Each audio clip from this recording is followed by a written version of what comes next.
Hi welcome back to my channel. ఈరోజు కథ ప్రాణమా నా దరి చేరమ 31వ భాగాన్ని వినేద్దాం.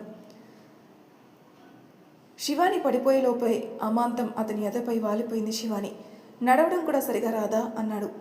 అది టేబుల్ అంటూ సిగ్గుతో తలని దించుకుంది. వదలండి సార్ అంది. ఏమైంది శివ? ఏం లేదు అంటూ ఒక్కసారిగా జైని వెనక్కి నెట్టి ఆఫీస్కి టైం అవుతుంది సార్, తొందరగా రెడీ అవ్వండి అంది. శివ అంటూ చూశాడు జై.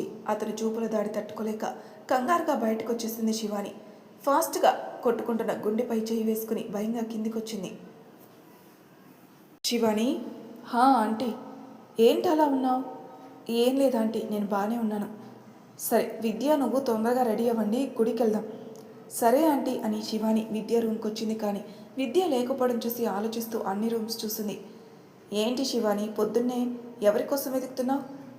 అన్నయ్య విద్య కోసం, తన రూమ్లో లేదు. ఆంటీ ఇద్దరిని గుడికి రమ్మన్నారు, అందుకే తన కోసం వెతుకుతున్నాను.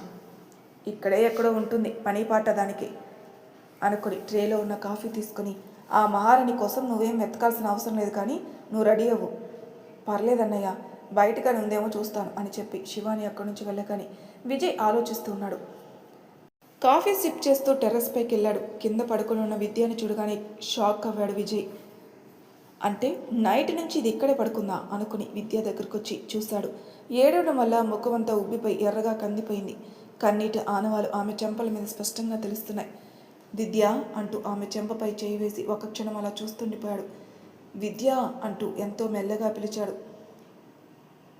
నేను మారానా అని, కానీ నువ్వు అర్థం చేసుకోవడం లేదు. ఇంకా ఎన్ని రోజులు నాకు నరకం చూపిస్తావు అంటూ అటువైపుకి తిరిగి పడుకుంది. ఆమె మాటలకి అతని మనసు చివుక్కుమన్న ఏమాత్రం కరగలేదు విజయ్. ఇప్పుడు దీన్ని ఇలా అమ్మ చూసిందంటే నన్ను అనరాని మాట్లాడుతుంది అనుకుని విద్య విద్య అంటూ ఆమె భుజంపై చెయ్యి వేశాడు. ఎందుకు మళ్ళీ వచ్చావు? ఇంకా నన్ను అనరాని మాటలు అనడానికా? నువ్వు అసలు వద్దురా బాబు. నీతో లైఫ్ ఎలా ఊహించుకున్నానంటే, 2 ఆడపిల్లలు 2 మగపిల్లలు, నువ్వు నేను ఎంతో అందంగా ఊహించుకున్నాను. కానీ ఆ ఊహలన్నీ మా అన్నయ్య నాశనం చేశాడు. ఇంకా నువ్వు నాశనం కాదు, కానీ నువ్వన్నిటికీ మించి నా మనసుని విరిచేస్తావు. అవును, బెదిరించి చేసుకున్నాను. ఎందుకు చేసుకున్నాను? నువ్వు ఇంకొకరి సొత్తు అవ్వకూడదనే కదా. మరి ఎందుకురా నా ప్రేమ అర్థం కాలేదు. నిద్రలోనే మాట్లాడుతుంది విద్య. ఏయ్ అంటూ మరోసారి పిలిచాడు. ప్రేమ ఎంత విచిత్రమో కదా. వాడు నన్ను ఇష్టపడినప్పుడు నేను దూరం పెట్టాను. ఇష్టం లేక కాదు, అన్నయ్య చెప్పిన మాటలు విని. ఆ టైంలో వాడు ఎంత బాధపడ్డాడో తెలియదు, కానీ నేను మాత్రం వాడి కోసం రోజు ఏడ్చేదాన్ని. అన్నం కూడా తినేదాన్ని కాదు. అంత పిచ్చిగా నాకు తెలియకుండా లవ్ చేశాను. కానీ ఇప్పుడు నా అంతటి నేనే దగ్గరకు వస్తున్నా సాడిస్ట్ మనిషిగా కూడా చూడడం లేదు. అంత ఇష్టమా విజయ్ అంటే? నిద్రలో ఉన్న ఆమె చెంపపై చెయ్యి వేసి అడిగాడు. ఇష్టం అంటావేంటి? ప్రాణమైనా ఇస్తాను, అంత పిచ్చివాడంటే. వాడి కోసం ఏమైనా చేస్తావా? అందుకేగా మా అన్నయ్యకి ఇష్టం లేకపోయినా ఇంటి కోడలుగా అడుగు పెట్టాను. విద్య అంటూ ఎంతో లాలనగా పిలిచాడు. ఒక్కసారిగా అతని ఒడిలో తలపెట్టుకుని సొమ్మసిల్లి పడుకుంది విద్య. ఆమె ఎలా చేస్తుందని ఊహించిన విజయ్ షాక్గా చూశాడు. విద్య లే ప్లీజ్, కలలో అయినా నాతో ప్రేమగా ఉండొచ్చు కదరా, ఎందుకురా కసుబుసులాడుతావు? ఇది కలలకంటుందా అనుకుని తదేకంగా విద్యను చూశాడు. నైట్ కొట్టిన దెబ్బలకి ఆమె చెంప కొద్దిగా వాచిందని చెప్పాలి. ప్రేమగా ఆమె చెంపపై చేయి వేసి నిమిరాడు. నిద్రలో ఉన్న ఆమె పెదాలు విచ్చుకున్నాయి. బాగుందా? చాలా బాగుంది విజ్జి బాబు అంటూ అతని నడుం చుట్టూ చేతులు వేసి గట్టిగా బిగించింది. అప్పటికే ఇదంతా చూసిన శివాని ఆలోచిస్తూ కిందికొచ్చింది. ఏంటి శివాని, ఇంకా రెడీ అవ్వలేదా? విద్య ఎక్కడా? అది ఆంటీ టెర్రస్ పైన ఉంది. టెర్రస్ పైన ఏంటి? విద్య అన్నయ్య ఇద్దరు అంటూ విషయం చెప్పింది. అవునా, పోనీలే, కనీసం కలలో అయినా దాన్ని సంతోషపెడుతున్నాడు. నువ్వు తొందరగా రెడీ అవ్వు శివాని. సరే ఆంటీ. శివాని, ఏంటంటీ జైకి బట్టలు తీసావు? అవి నా రూమ్లో ఉన్నాయి, కొంచెం వాడికి ఇచ్చే తల్లి. నేనా? నువ్వే, ఏమైంది? నేనా అని ఆశ్చర్యంగా అడుగుతున్నా? కావాలని అడిగింది సురేఖ. ఏం లేదా ఆంటీ, బట్టలే కదా, ఇస్తానులే అని చెప్పి సురేఖ రూమ్కి వచ్చి బెడ్ మీద ఉన్న బట్టలు తీసుకుని జై రూమ్కి వచ్చింది. సీరియస్గా ఆఫీస్ కాల్ మాట్లాడుతున్నాడు. సరే చెప్పింది చెయ్యి, ఉంటాను అని ఫోన్ కట్ చేసి ఏంటి అన్నట్టు చూశాడు. బట్టలు ఏంటి? బట్టలు ఇచ్చారు, గుడికి వెళ్ళాలని చెప్పారు, మిమ్మల్ని కూడా రెడీ అవ్వమన్నారు. అవునా, విజయ్ ఎక్కడా? టెర్రస్ పైన ఉన్నాడు. పొద్దున్నే టెర్రస్ పైన ఏం పని వాడికి? శివాని చేతిలో బట్టలు తీసుకుంటూ అడిగాడు. అది విద్య. ఏంటి శివ కంగారు పడుతున్నావు? చెప్పు, పర్లేదు. మరి మీరు దూరంగా ఉండి మాట్లాడండి. ఏ ఇలా ఉంటే నీకు నచ్చడం లేదా? మరింతగా ఆమె దగ్గరకు వచ్చి, నా మీద నైట్ అంతా కోపం వచ్చింది కదా, నాకేమనిపించిందో తెలుసా? జై మాటలకు అర్థం కాకుండా చూస్తుంది. ఏమనిపించింది సార్? అది ఏమనిపించిందంటే నిన్ను గట్టిగా గట్టిగా అంటూ 2 కళ్ళు పెద్దవి చేసింది శివాని. నిన్ను గట్టిగా 2 కొట్టాలనిపించింది అంటూ ఆమెను తొట్టిన ఢీ కొట్టాడు.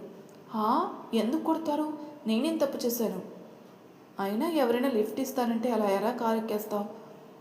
మరేం చేయను, చీకటి అంటేనే భయం. ఆ టైంలో మీకు ఎన్నిసార్లు ఫోన్ చేస్తానో తెలుసా? తెలుసు. మరెందుకు ఫోన్ లిఫ్ట్ చేయలేదు? ఫోను సైలెంట్లో ఉంది శివ, డ్రైవింగ్లో ఉన్నాను. విజయ్ నిద్రపోయాడు, ఎలా లిఫ్ట్ చేస్తాను చెప్పు? కారు ఆపైనా సరే లిఫ్ట్ చేయాలి కదా. అంటే తప్పు నాదే అంటావు, అవునా? తప్పు మీదని అనడం లేదు సార్, పరిస్థితులు ఎప్పుడు ఒకేలా ఉండవు కదా. ఫోన్ లిఫ్ట్ చేసి 2 నిమిషాలు అవతల వాళ్ళతో మాట్లాడితే ఏమైపోతుంది? వాళ్ళు ప్రమాదంలో ఉంటే ఫోన్ లిఫ్ట్ చేయలేదన్న బాధ జీవితాంతం వేధిస్తూనే ఉంటుంది కదా. ఎవరైనా ఫోన్ ఎందుకు చేస్తారు? అవసరం ఉండే కదా అని శివాని అనగానే జై ఏం మాట్లాడలేదు. ఏంటి అలా చూస్తున్నారు? నేనేమైనా తప్పుగా మాట్లాడానా? లేదురా, చాలా కరెక్ట్గా మాట్లాడావు అంటూ ఆమె చెంపపై చేయి వేసి, గుడికెళ్ళాలన్నావు కదా, చీర కట్టుకో, వెళ్ళి రెడీ అవ్వు అంటూ శివాని బుద్ధిగా తలోపి అక్కడి నుంచి వెళ్ళిపోయింది. ఏంటిది సాయంత్రం వరకు ఇలా నిద్రపోతుందా అనుకున్నాడు విజయ్. విద్య విద్య అంటూ ఆమెను పక్కకు జరిపి పైకి లేచి వేడి వేడి కాఫీ కప్ ఆమె జబ్బపై లైట్గా అంటించాడు. ఉలిక్కిపడి లేచిన విద్య ఎదురుగా ఉన్న విజయ్ని చూసి షాక్ అయి అంతలోనే కోపంగా చూసింది. ఏంటే కోపంగా చూస్తున్నావు? అసలేంటి నువ్వు చేసిన పని? కాఫీ వేడిగా ఉందా లేదంటే చల్లగా ఉందా అలా టెస్ట్ చేశాను. ఇలా ఎవరైనా చేస్తారా? ఎవరు చేయరేమో, కానీ నేను చేస్తాను. నిన్ను అంటూ కోపంగా చూసింది విద్య. ఒక్కసారిగా ఆమె చేతిని పట్టుకొని, ఏంటే ఇక్కడ పడుకున్నావు? అందరి ముందు మళ్ళీ నన్ను వెదం చేయడానికా? ఏంటి? నీ మీద అస్సలు కనికరం చూపించకూడదే. నైట్ నీకు నాకు గొడవైంది, ఆ విషయం అందరికీ తెలియాలని కదా ఇక్కడ పడుకున్నావు. నేనెందుకు అలా చేస్తాను విజయ్? ఏదో ఆలోచిస్తూ ఇక్కడే పడుకున్నాను. ఏమో, నా చెవులో పువ్వులు కనపడుతున్నాయా? విద్య చేతిని గట్టిగా నొక్కేస్తూ అన్నాడు. విజయ్ ప్లీజ్, ఏం మాట్లాడుతున్నావు? నీ యాటిట్యూడ్, నీ బలుపు పొగరు అన్నీ నాకు తెలిసే. అన్నీ మూసుకొని కామ్గా కిందికెళ్ళు, లేదంటే పగులుద్ది. కొట్టడం తిట్టడం ఇదే కదా నువ్వు నేర్చుకున్న విద్య? సూటిగా అడిగింది. అవును, అయితే ఏంటి? నా విలువ ఇప్పుడు కాదు, నేను దూరం అయ్యాక తెలుస్తుంది. ఏడ్సావులే, మూసుకొనిళ్ళు అని విజయ్ కోపంగా అనగాని విద్య బాధగా అక్కడి నుంచి వెళ్ళిపోయింది. అమ్మో, దీని మాయ మాటలకు పడిపోతే ఇంకా అంతే సంగతులు అనుకొని కిందికి వచ్చిన విజయ్ గేట్ ఓపెన్ చేసి లోపలికి వస్తున్న రమ్యను చూసి షాక్ అయ్యాడు. ఇదేంటి నడ్డు ఉంపుకుంటూ వచ్చేస్తుంది అనుకుని రమ్యను చూశాడు. Hi sir. హాయ్ రమ్య, ఏంటి పొద్దున్నే ఊడిపడ్డావు? శివాని కోసమా? అవును సార్. హో, అందుకేనా ఈ టైంలో వచ్చావు? మీ అక్క కోసమేనా లేదంటే ఇంకా ఎవరితో అయినా మాట్లాడాలా? ఇంకెవరితో మాట్లాడతాను సార్, మా అక్కతోనే. అవునా, రా రమ్య లోపలికి. Thank you sir. Sir sir ఎందుకులే, విజయ్ అనే పిలు. ఓకే విజయ్ గారు అని రమ్య లోపలికి వెళ్తుంటే దీని వయ్యారం చూస్తుంటే నిప్పులు పెట్టేలానే ఉందే అనుకుని లోపలికి వచ్చాడు విజయ్. గుడికి వెళ్ళడానికి రెడీ అయి బయటకు వచ్చిన శివానిని చూసి రమ్య షాక్గా చూసింది. ఇంతకుముందు శివాని ముఖంలో ఏదో బాధ, విచారం, జీవితం నాశనమైందన్న దిగులు అన్నీ కనిపించేవి. కానీ ఇప్పుడు శివాని ముఖం అలా లేదు. ఏదో తెలియని సంతోషం, ముఖంలో కళ. ఆమె ముఖం చూస్తేనే అర్థమవుతుంది శివాని ఎంతో సంతోషంగా ఉందో. రెడీ అవి బయటకు వచ్చిన శివాని రమ్యని చూడగాని, రమ్య ఎప్పుడొచ్చావు? ఇప్పుడే అక్క. ఎలా ఉన్నావు? నేను చూస్తుంటే చాలా సంతోషంగా ఉన్నట్టు అనిపిస్తుంది. ఏంటక్క విశేషం? విశేషం ఏంటి? ఏమీ లేదు రమ్య, నేను బాగానే ఉన్నాను, కూర్చో. ఎక్కడికన్నా వెళ్తున్నావా అక్క? జై కోసం ఇల్లంతా చూస్తూ అడిగింది. రమ్య, గుడికి వెళ్తున్నాం, ఆంటీ గారు రెడీ అవ్వమని చెప్పారు. సారు ఇంకా విజయ్, విద్య అందరూ రెడీ అయితే వెళ్ళడమే. హో, నేను అనవసరంగా పానకంలో పుడకలా వచ్చానన్నమాట. జై రూమ్ కేసు చూస్తూ అంది. చచ్చా, ఎందుకలా అనుకుంటున్నావు? నువ్వు కూడా మాతో పాటు గుడికి రా. వద్దు, ఏదో నేను చూద్దామని వచ్చాను, కానీ ఇంతకు ముందులా అయితే నువ్వు లేవు, చాలా సంతోషంగా ఉన్నావు అనిపిస్తుంది. జై సార్ నేను అంత బాగా చూసుకుంటున్నారా అక్క? జై సార్ ఏంటి, ఇంట్లో అందరూ నన్ను చాలా బాగా చూసుకుంటున్నారు. అవునా అక్క, అందరూ చాలా మంచివాళ్ళు. పోనీలే అక్క, ఈ రకంగా నువ్వైనా సంతోషంగా ఉన్నావు, అచ్చాలు. సరే కూర్చో, కాఫీ తీసుకొస్తాను. సరే అక్క. కిచెన్ రూమ్కి వెళ్తున్న శివాని ఒక్కసారిగా పిలిచాడు జై. శివ, శివ. సార్ వస్తున్నాను అంటూ అరిచి, రమ్య ఒక్క నిమిషం, ఇప్పుడే వస్తాను అంటూ జై రూమ్కి వచ్చింది శివాని. ఏంటి సార్ పిలిచారు? అంటూ జైని చూసి షాక్ అయింది. అదేంటి షర్ట్ వేసుకుని పంచి కట్టుకోకుండా టవల్తో ఉన్నారు? నాకు పంచి కట్టుకోవడం రాదు, నువ్వేమైనా హెల్ప్ చేస్తావని పిలిచాను. ఏంటి అని షాక్గా చూసింది. అవును శివ, మొన్న అమ్మ కట్టింది, ఇప్పుడు అమ్మని ఎలా పిలవను? నాన్నతో మాట్లాడుతుంది, డిస్టర్బ్ చేయడం ఎందుకని నిన్ను పిలిచాను. అవునా, అదేదో విజయ్ అని పిలవచ్చు కదా. అమ్మని పైకి కనిపించేంత తింగరదానివి కాదులేను అనుకుంటూ వాడిని ఎలా పిలవను, ఎప్పుడు చూసిన విద్యతో గొడవ పడుతూనే ఉంటాడు. హెల్ప్ చేస్తావా చేయవా అని సీరియస్గా అడిగాడు. చేస్తాను సార్ అంటూ కోపంగా ముందుకొచ్చింది. ఏంటి శివ అలా చూస్తున్నావు? ఏం లేదు అంటూ తను చెప్తుంటే జై కావాలని తప్పుగా కట్టుకోవడం చూసి, అబ్బా అలా కాదు సార్, అసలు మీరు బిజినెస్ మ్యాన్ ఎలా అయ్యారో, పంచి కూడా కట్టుకోవడం రాదు మీకు అని ఆమె స్వయంగా జైకి పంచి కట్టింది. జై మాత్రం శివాని చూస్తూ తన చుట్టూ ఉన్న ప్రపంచాన్ని మైమర్చిపోయాడు. అయిపోయింది సార్ అంటూ జైకి దూరంగా జరిగింది. ఇక వెళ్తాను సార్, మా చెల్లి వచ్చింది. ఒక్క నిమిషం శివ. ఏంటి సార్ ఇలారా? ఏంటి సార్ అంటూ దగ్గరకు వచ్చిన శివాని జై చూపును చూసి, సార్ నేను వెళ్తాను అంటూ ముందుకు కదిలేసరికి వెంటనే ఆమె చేతిని పట్టుకుని తన వైపుకు లాక్కున్నాడు. అమాంతం అతని ఎదపై వాలిపోయింది. శివ సార్ మాటలు రావడం లేదు శివానికి. శివ అంటూ ఎంతో ప్రేమగా పిలిచాడు. అంటూ గట్టిగా ఊపిరి తీసుకుంటుంది. నిన్ను ఏమీ చేయను అంటూ ఆమె నడుము దగ్గర ఊడిన పిన్ను పెడుతూ, చీర కడితే సరిపోతుందా, అది ఎలా ఉందో చూసుకోవా అంటూ కావాలని ఆమె నడుము తాకుతూ పిన్ పెట్టాడు. నా కోసమే కదా చీర కట్టుకున్నావు, మరి ఎలా ఉందో చెప్పనా అంటూ ఆమె చిన్ను పట్టుకున్నాడు. అప్పటికే ఆమె ఒళ్ళంతా చెమట పట్టేసింది. నుదుటిన పట్టిన స్వేదాన్ని తెరుస్తూ ఉఫ్ అంటూ గాలి ఉదాడు. ఏదో మైకం కమ్మినట్లుగా కళ్ళు మూసుకుంది. ఆమె పాపిట్లో గట్టిగా ముద్దు పెట్టి, ఎప్పుడు ఇలానే అందంగా నవ్వుతూ ఉండాలి శివ అనుకుని ఆమె చెంపల మీద కారుతున్న చెమటను తుడుస్తూ ఒక్కసారిగా శివాని హక్ చేసుకున్నాడు. నిన్నేం చేయను, టెన్షన్ ఫీల్ అవ్వకరా అని ఆమె వెన్ను నిమిరాడు. తెలియకుండానే అతని భుజంపై తలను వాల్చింది. అతనికి తెలుసు ఆమె బాధపడుతుందని. శివ ఫేస్ వాష్ చేసుకుని బయటికి రా, నీకోసం వెయిట్ చేస్తాను అని అలాగే పక్కనే ఉన్న వాటర్ బాటిల్ తీసుకుని ఆమె చేతికిచ్చి, వాటర్ తాగు శివ అన్నాడు. సరే సార్ అని వాటర్ తాగింది. శివాని గుమ్మం బయట నిలబడి చాటున ఇదంతా చూసిన రమ్యకి ఎక్కలేని కోపం వచ్చింది. జై మీద కాదు, మన శివాని మీద. ఏంటి అక్క సార్ని లవ్ చేస్తుందా? అసలు ఈ ఇద్దరి మధ్యన ఇంత చొరవ ఎప్పుడొచ్చింది? ఎందుకు అక్క జై సార్తో ఉంటే సహించలేకపోతున్నాను. లేదు, సార్ నాకు మాత్రమే సొంతం. ఏదో ఒకటి చేసి అక్కని సార్ నుంచి దూరం చేయాలి, లేదంటే అక్క సార్ సొంతం అయిపోతుంది. లేదు, అలా జరగకూడదు అనుకుని కోపంగా కిందికి వచ్చింది. అక్క అక్క అంటూ గట్టిగానే పిలిచింది. ఆ పిలుపుతో ప్రేమ లేదు, ద్వేషం, కోపం, అసూయ. వస్తున్నాను రమ్య అంది. పద వెళ్దాం అని ఇద్దరు కిందికొచ్చారు. అందరూ రెడీనా అంటూ పంచకట్టులో బయటకొచ్చిన విజయ్ని చూసి అందరూ షాక్గా చూశారు. ఎంతో అందంగా ఉన్నాడు. అతను పోటీగానే జై కూడా ఉండడంతో, పైగా విజయ్ పక్కనున్న విద్య, జై పక్కనున్న శివాని నిలబడటంతో చూడ్డానికి రెండు కళ్ళు సరిపోలేదు. జై పక్కన శివాని చూసేసరికి రమ్య కడుపు మండిపోయింది. ఏంటి రమ్య, నువ్వు గుడికి వస్తావా? ఎలానో మీ అక్కని చూడ్డానికి వచ్చావు కదా, రా గుడికి అని జై అనగానే రమ్య నవ్వుతూ, మీ మాట నేను ఎందుకు కాదంటాను సార్, వస్తాను అంది. ఎందుకు రావు? వస్తాను, అక్కడ ఏమన్నా ఎక్స్ట్రాలు చేస్తే నీ తోక ఎలా కత్తిరించాలో నాకు బాగా తెలుసు అనుకున్నాడు విజయ్. ఏమైంది అలా ఉన్నావు?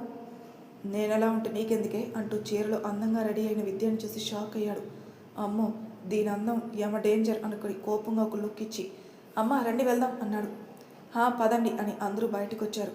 విజయ్ పక్క నడుస్తున్న విద్య విజయ్ చేతిని పట్టుకుని అతని చెంపపై ముద్దు పెట్టి పరుగున శివాని దగ్గరికి వెళ్ళి వెనక్కి తిరిగి విజయ్ని చూసి కన్ను కొట్టింది. ఒక్కసారిగా ఉలిక్కి పడ్డాడు విజయ్. నీ సంగతి ఇప్పుడు కాదే, తర్వాత చెప్తాను అనుకున్నాడు. ఏంటి విద్య, నీలో నువ్వే నవ్వుకుంటున్నావు? ఏం లేదక్క. అక్క ఏంటి, నువ్వు నాకు వదిన అవుతావు. విజయ్ మా అన్నయ్య కదా, కాబట్టి నువ్వు నవ్వును వదిన అని పిలు ఇకపై అంది శివాని. సరే శివాని అని నవ్వుతూ ఇద్దరు కారెక్కారు. కారెక్కిన విజయ్ చెంపపై చేయి వేసుకుని విద్య పెట్టిన ముద్దు తలుచుకుని, దీనికి ఈ మధ్యన బాగా ఎక్కువైంది అనుకుని కారు స్పీడ్ పెంచాడు. కాసేపటికే అందరూ గుడికి చేరుకోవడంతో గుడి లోపలికొచ్చి దేవుని దండం పెట్టుకున్నారు. రమ్య చూపంతా జై మీదనే ఉంది. జై మాత్రం శివాని చూసి తెగ మురిసిపోతున్నాడు. కావాలని రమ్య జై పక్కన నుంచి దేవునికి దండం పెట్టుకుంది. ఒక పక్క నుంచి ఇవన్నీ గమనిస్తూనే ఉన్నాడు విజయ్. దేవునికి దండం పెట్టుకుని హారతి తీసుకుని అందరూ గుడి మెట్ల మీద కూర్చున్నారు. జై శివాని ఇద్దరు పక్క పక్కన కూర్చొని మాట్లాడుకుంటున్నారు. అది చూసిన సురేఖ, ఏవండి? ఏంటి సురేఖ? చూస్తుంటే శివాని జై మధ్యన బంధం బలపడుతుంది. అవును అంటూ రాజశేఖర్ శివానిని చూసి ఆలోచిస్తుండగా, ఏమండి, ఏంటి సురేఖ, మిమ్మల్ని ఒకటి అడగనా? మీకు శివాని అంటే ఇష్టమే కదా? అదేంటి అలా అడిగావు? నా ఉద్దేశం, శివాని మీద మీ అభిప్రాయం ఏంటి అని అడుగుతున్నాను. చాలా మంచి అమ్మాయి, పద్ధతిగా ఉంటుంది, లక్షణంగా ఉంటుంది కదా. అందుకే శివానిని జైకిచ్చి పెళ్లి చేద్దాం అనుకుంటున్నాను. ఏమంటారు? నీ ఇష్టాన్ని నేనెందుకు ఎప్పుడు కాదంటాను కానీ ఏంటండి? అదేం లేదు సురేఖ, శివాని పక్కన ఉంటే జై ముఖంలో ఆ సంతోషం వర్ణించలేం. చాలా హ్యాపీగా ఉంటున్నాడు. అంతేకాదు, శివానిని ఇంకొకరు కూడా ఇష్టపడుతున్నారు. తెలుసండి, కృష్ణ అని సురేఖ అనగానే రాజశేఖర్ షాక్ వచ్చేస్తాడు. సూరి, మీరు శివానిని చూసినప్పుడల్లా ఏదో ఆలోచిస్తున్నారు. అంతేకాదు, కృష్ణ శివానిని తీసుకొని వచ్చినప్పుడు మీరు విజయ్ని ఆపారు చూడండి, అప్పుడే అర్థమైంది. శివాని కోసమే కృష్ణ జై మధ్యన యుద్ధం జరుగుతుందని. అందుకే నేను ఒక నిర్ణయం తీసుకున్నాను. ఏంటి సురేఖ అది? వీలైనంత తొందరగా జై శివానిలో పెళ్లి చేద్దామనుకుంటున్నాను. మీరేమంటారు? నీ ఆలోచన బాగానే ఉంది సురేఖ, కానీ అన్నీ మనం అనుకున్నట్టుగా జరుగుతాయా అని రాజశేఖర్ అనగానే సురేఖ ఆలోచిస్తూ జైని చూసింది. నవ్వుతూ ఎంతో ప్రేమగా మాట్లాడుతున్న జై ముఖం చూసి, నా కొడుకు సంతోషం కోసం ఏమైనా చేస్తానండి, వీలైనంత తొందరగా నేను శివానితో మాట్లాడతాను అనుకుంది. మరి తర్వాయి భాగంలో ఏం జరుగుతుంది నెక్స్ట్ ఎపిసోడ్లో తెలుసుకుందాం. అంతవరకు నా ఛానల్ సబ్స్క్రైబ్ చేయని వాళ్ళు ప్లీజ్ సబ్స్క్రైబ్ చేసుకోండి, లైక్ చేసి షేర్ చేయండి. Thank you for listening.